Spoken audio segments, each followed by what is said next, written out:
This looks like somebody's hideout, and they just labeled it like that. Hideout on the horseshoe. If I were Nancy Drew, I'd have to have a little moxie to see what's going on. Creaky floorboards. Now that's suspicious. Wait, how did it get dark out here? And what's that sound? It's a mystery.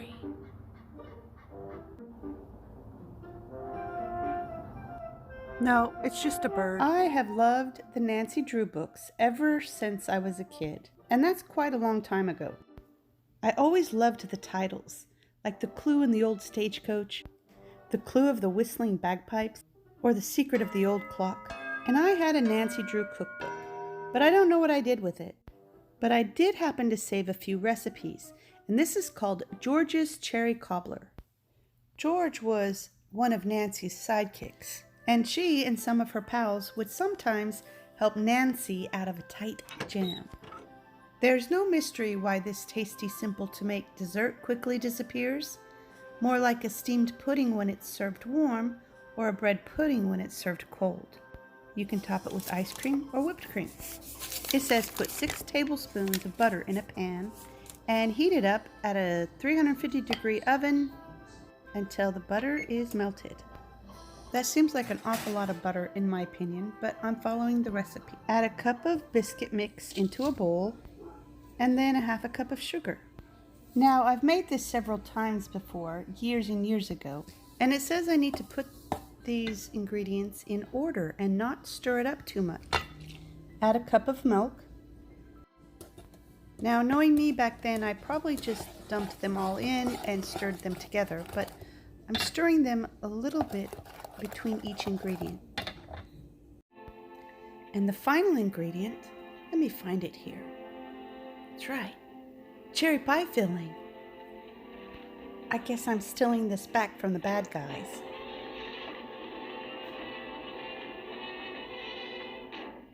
So I added a cup of milk, and now I'm adding the cherry pie filling. I suppose you could add any kind of pie filling, but I haven't tried that.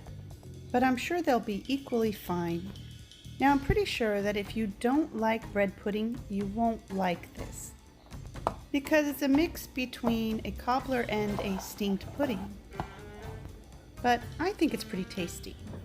The batter will be kind of runny, but take the butter out of the oven and pour the batter onto the butter. You don't want your cherries mixed up too much. Bake it for 45 to 50 minutes at 350. While we're waiting, let's read from Nancy Drew's Guide to Life. It says if you've spent hours reading Nancy Drew's adventures, it will give you a lot of tips in life. I have this little magnifying glass to help me read. Moxie and a good sense of balance are essential when crawling on a roof. When bound and gagged, you can still tap out help in Morse code to attract attention. Stink bombs are effective intimidation tactics. Very true. When the lights suddenly go out, hold onto your diamonds for dear life. Let's learn about dating. Come up with a clever code with your beau in case one of you is ever kidnapped. Now it's sleuthing. Oh, here's one. When searching for important clues, anything labeled top secret might be a good place to start. Good tip, Nancy. It's a wilderness tip.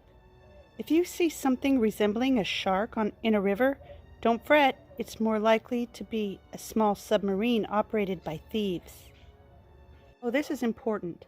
Never sleuth on an empty stomach. And the last one, when searching a house or apartment, don't forget to check the oven. It's a pretty roomy hiding space. Well, I checked the oven, and the cobbler is done. Make sure it's not runny in the middle, and then let it cool for a few minutes, and serve it. You can serve it with ice cream or whipped cream, or just like this. It's good hot or cold. Thanks for watching.